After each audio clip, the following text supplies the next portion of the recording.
Hello मेरे भाई, स्वागत है आपका एक बार फिर से मेरे यूट्यूब चैनल पे। मैं आपकी जीके करवा रहा हूँ with special reference to J and K. ठीक है, जीके जम्मू कश्मीर की जीके करवा रहा हूँ। देखो, टॉपिक वाइज हम करते जा रहे हैं, एमसीक्यू वाइज। ठीक है, हमने जितने टॉपिक किए ना, अभी हमें 2 या 3 टॉपिक बचे हैं। ठीक है, जिन्होंने प्लेलिस्ट नहीं देखी हो वो प्लेलिस्ट में जाके बाकी भी लेक्चर देख सकते हैं। एग्ज़ाम में बहुत काम आएंगे, मैं आपको पहले बता रहा हूँ। तो आज का हमारा टॉपिक है एग्रीकल्चर इन इकोनॉमिक डेवलपमेंट। चलते हैं हम अपने पहले क्वेश्चन पे। क्वेश्चन नंबर 1 है हमारा, which sector is known as the backbone of the Indian economy. कौन से सेक्टर को backbone of the Indian economy से भी जाना जाता है? देखो, भारत की इकोनॉमी में एग्रीकल्चर को बैकबोन माना जाता है। ठीक है, तो इसका राइट आंसर ऑप्शन ए हो जाएगा, एग्रीकल्चर। क्वेश्चन नंबर 2 है आपका, economic development means. Economic development का मतलब क्या है? पहले आंसर खुद ट्राई करो करने का, ठीक है, उसके बाद मैं आपको बताऊंगा। तो इसका राइट आंसर ऑप्शन सी हो जाएगा, increasing in national income along with improvement in life quality. ठीक है। क्वेश्चन नंबर 3 है, agriculture supply raw material to which of the following industry. देखो, ये जो रॉ मटेरियल होता है ये जुड़ा होता है इंडस्ट्री से, मतलब एग्रीकल्चर का रॉ मटेरियल। ठीक है, पहले रॉ मटेरियल आएगा इंडस्ट्री में तभी तो इंडस्ट्री भी चल पाएगी। ठीक है, तो आपस में ये जुड़े होते हैं। देखो, कॉटन से टेक्सटाइल इंडस्ट्री, शुगर केन से शुगर इंडस्ट्री, और क्रॉप से फूड प्रोसेसिंग इंडस्ट्री चलती है। तो ये दोनों आपस में जुड़े होते हैं, इंडस्ट्री और एग्रीकल्चर। तो इसका ऑप्शन डी राइट हो जाएगा, all of the above. Question number 4 है हमारा, which sector provide employment to the largest number of people in India.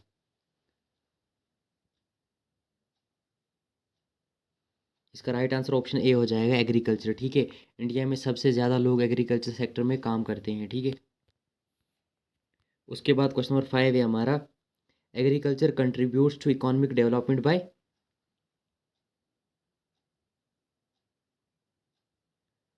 इसका राइट आंसर ऑप्शन हो जाएगा, ऑल ऑफ द एबो। ठीक है, एग्रीकल्चर फूड भी देता है, एम्प्लॉयमेंट भी प्रोवाइड करता है, इंडस्ट्रीज़ को रॉ मटेरियल भी प्रोवाइड करता है। उसके बाद क्वेश्चन नंबर 6 है हमारा, what is the primary objective of the green revolution. Green revolution का प्राइमरी ऑब्जेक्टिव क्या है? इसका राइट आंसर ऑप्शन ए हो जाएगा, इंक्रीजिंग, सॉरी, बी हो जाएगा, इंक्रीजिंग एग्रीकल्चर प्रोडक्शन। ठीक है, और ये हमारा फर्स्ट क्या था? ये फर्स्ट रिवोल्यूशन था। ठीक है, जो स्टार्ट हुआ था कब?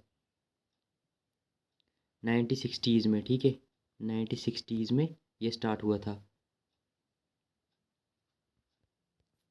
उसके बाद क्वेश्चन नंबर 7 है, the green revolution in India was introduce during which decade. अभी मैंने आपको बोला 1960s में स्टार्ट हुआ था। ठीक है, increasing agriculture production. Question number 8 है हमारा, who is known as the father of green revolution in India. Green revolution का फादर किसे कहा जाता है इंडिया में? देखो, इंडिया में कहा जाता है एम एस स्वामीनाथन को। ठीक है, अब ये 3 ऑप्शन बचे हैं ना, इन तीनों ऑप्शन में से एक ऐसा है जिसे मतलब वर्ल्ड वर्ल्ड का कहा जाता है। ठीक है, तो आप मेरे को कमेंट बॉक्स में बता के जाओगे। ठीक है, वर्ल्ड में किसे कहा जाता है, father of green revolution world में किसे कहा जाता है? इन 3 ऑप्शन में से एक है, आप मेरे को कमेंट में बता के जाना। ठीक है। क्वेश्चन नंबर 9 है हमारा, which revolution is associated with milk production in India. देखो, मिल्क मिल्क नाम सुनते ही वाइट रिवोल्यूशन आना चाहिए दिमाग में। ठीक है, वाइट रिवोल्यूशन। उसके बाद क्वेश्चन नंबर 10 है हमारा, which revolution is associated with fish production. Fish production. इसका राइट आंसर ऑप्शन ए हो जाएगा, ब्लू रिवोल्यूशन। ठीक है। क्वेश्चन नंबर 11 है, व्हाट इज इंडस्ट्रियलाइजेशन। इंडस्ट्रियलाइजेशन क्या है? इसका ऑप्शन बी हो जाएगा, development of industries in a country. ठीक है। क्वेश्चन नंबर 12 है हमारा, what is the biggest benefit of industrialisation.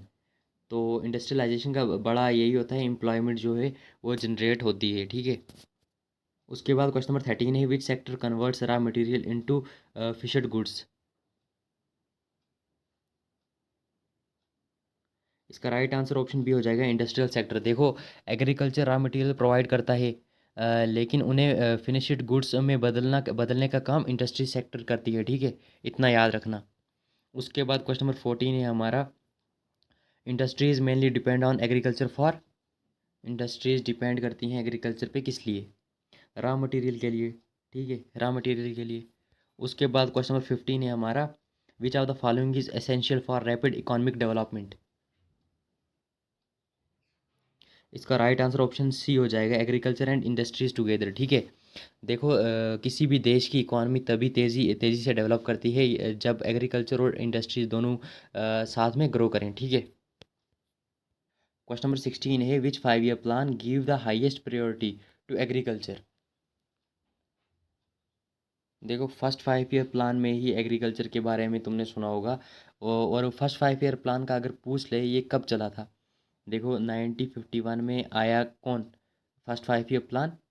और कब तक चला ये, 1961 में। ठीक है। 1961 में फर्स्ट 5 ईयर प्लान। इसका फोकस क्या था ये बताना है आपको। प्रायोरिटी, इसने प्रायोरिटी दी किसको, एग्रीकल्चर को। बाकी अगर डिटेल में पढ़ना है तो डिटेल में भी मैं आपके लिए वीडियो बना सकता हूँ, आप मेरे को कमेंट बॉक्स में बता सकते हो, लेकिन मोटा मोटा याद रखने के लिए इतना काफ़ी है। क्वेश्चन नंबर 17 है आपका, which 5 year plan focused mainly on rapid industrialisation. देखो फर्स्ट 5 ईयर प्लान ख़त्म हुआ, उसके बाद सेकंड स्टार्ट हुआ। तो सेकंड सेकंड जो सेकंड 5 ईयर प्लान था, इसने रैपिड इंडस्ट्रियलाइजेशन पर फोकस करा। ठीक है। सेकंड 5 ईयर प्लान ये कब से कब चला, देखो 1956 में वो ख़त्म होते ही ये चलता है, और 1961 तक ये रहता है। ठीक है। और अगर इसको बोल लें कि इस प्लेन को महाल नोबिस मॉडल पर तैयार किया गया था। ठीक है, महाल नोबिस मॉडल याद रखना। उसके बाद क्वेश्चन नंबर 18 है हमारा, which sector contributes the maximum share to India's GDP at percent. इसका राइट आंसर ऑप्शन सी हो जाएगा, सर्विस सेक्टर। ठीक है।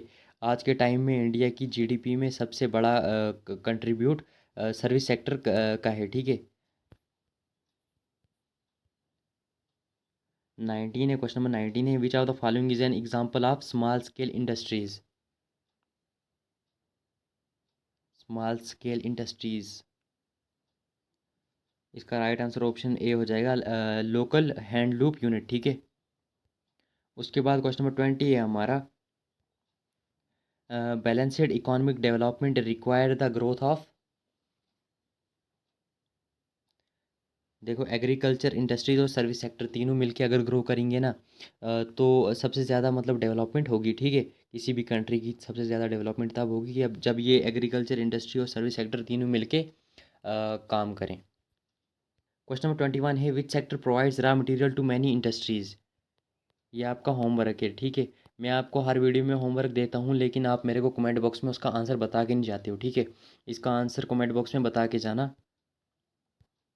उसके बाद क्वेश्चन नंबर 22 है आपका, which are the following is an example of an agro based industries.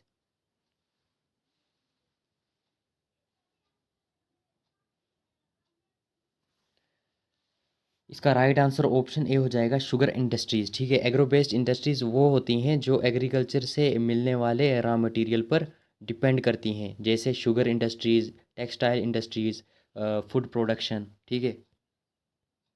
इसमें सीमेंट इंडस्ट्रीज नहीं आएगा। क्वेश्चन नंबर 23 है हमारा, which factor is most important for the development of industries. देखो स्किल लेबर भी चाहिए, कैपिटल भी, रॉ मटेरियल। इसका ऑप्शन डी है, राइट हो जाएगा, ऑल ऑफ द अबोव। ठीक है। उसके बाद क्वेश्चन नंबर 24 है हमारा, which revolution is associated with increasing milk production in India. अभी आपको मैंने बताया वाइट रिवोल्यूशन। ठीक है।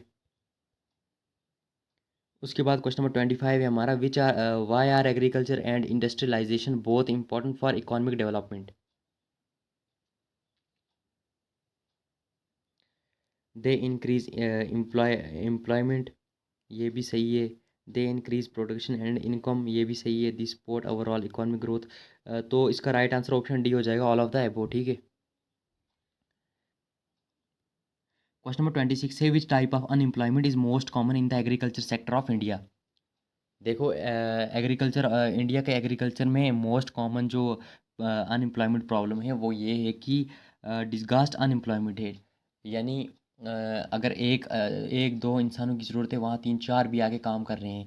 लेकिन अगर कुछ लोगों को हम हटा भी देंगे ना वहाँ से, तब भी कोई प्रोडक्शन पे कोई ख़ास असर नहीं पड़ेगा। ठीक है। तो ये प्रॉब्लम इंडियन एग्रीकल्चर में बहुत ज़्यादा देखने को मिलती है। उसके बाद क्वेश्चन नंबर 27 है हमारा, which of the following is the backbone of industrial development. Backbone of industrial development, agriculture इसका राइट आंसर हो जाएगा, ठीक है। क्वेश्चन नंबर 28 है हमारा, which sector is known as the secondary sector of the economy.